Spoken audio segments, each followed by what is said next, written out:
안녕하세요. 여러분의 건강 도우미 건빵이입니다. 요즘 이런 뉴스 보신 적 있으세요? 바로 성인병 관련 기사.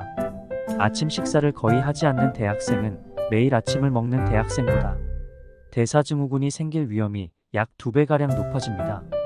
또한 2020년 기준 20대 당뇨병 환자는 4년 전보다 약 47% 늘었다고 합니다. 게다가 이들 중 80%는 본인의 발병 사실을 인식하지 못하는 것으로 나타났습니다. 부모님이나 주변 어르신들을 보면 비만, 당뇨와 같은 성인병 때문에 노후에 고생한다는 이야기를 많이 들어보셨을 겁니다. 그러므로 젊을 때부터 관리해야 됩니다. 근데 저희 같은 자취생은 어떡하냐고요? 집안일도 하고 공부도 하고 일까지 해야 하는데 여기서 건강까지 챙기라고요? 그래서 준비했습니다. 바로 건빵이 프로젝트. 모두가 다 알만한 내용이지만 과학적인 근거를 첨가하여 준비했습니다. 건빵이와 함께라면 모두 건강할 수 있습니다. 먼저 저희가 목표로 해야 하는 질병을 알아봅시다. 저희가 조심해야 할 질병에는 비만과 당뇨가 있습니다. 비만은 체내에 체지방이 많이 쌓였을 때를 말합니다.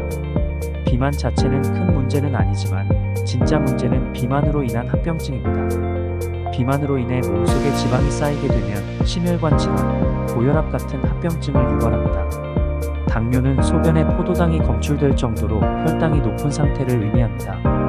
당뇨의 무서운 점은 합병증을 일으키고 고지혈증, 뇌졸중 같은 질환이 발생하여 사망의 위험이 높다는 점입니다.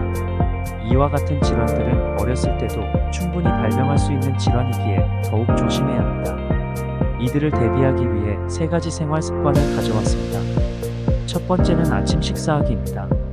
물론 다들 알고 계시는 필수 습관일 것입니다. 어머니께서 차려주시는 것처럼 많은 종류의 반찬들과 밥을 꼭 먹어야 되는 것은 아닙니다. 간단하게 닭가슴살과 하루 야채나 오곡방에 우유 한 잔과 같이 먹는 것도 좋습니다. 물론 탄수화물보다는 단백질과 식이섬유 위주로 식단을 해야 합니다. 채소 대신에 영양소가 전부 들어가 있는 야채 음료도 좋습니다. 아침에 탄수화물이나 당류를 먹게 되면 혈당이 갑작스럽게 오르는 혈당 스파이크 현상이 발생할 수 있으므로 잘 조절해서 드셔야 합니다.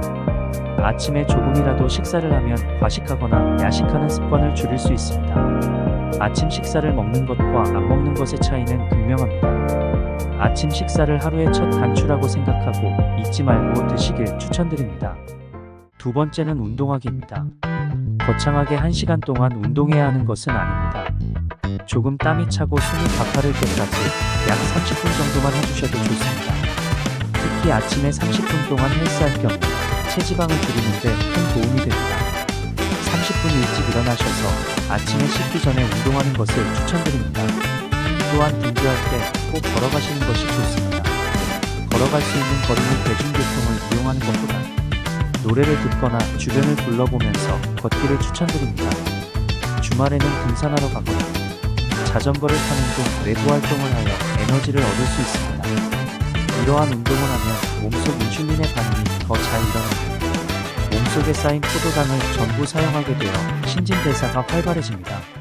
세 번째는 점심과 저녁 중 한 번은 집에서 해먹기입니다. 바깥에서 먹는 식사들은 보통 짜고 단 경우가 많습니다. 식당의 경우 맛을 내기 위해 조미료를 많이 사용하기에 매 끼니를 먹게 되면 건강을 해칠 수 있습니다. 또한 식비도 걱정입니다. 자취생의 경우 가장 고민이 되는 것이 식비로 인한 지출입니다. 집에서 직접 만들어 먹기 시작하면 처음에는 지출이 많이 나오겠으나 향후 몇 년을 바라볼 때는 식비를 아낄 수 있습니다. 또한 직접 요리하기에 염도와 당도를 조절해서 건강까지 챙길 수 있습니다.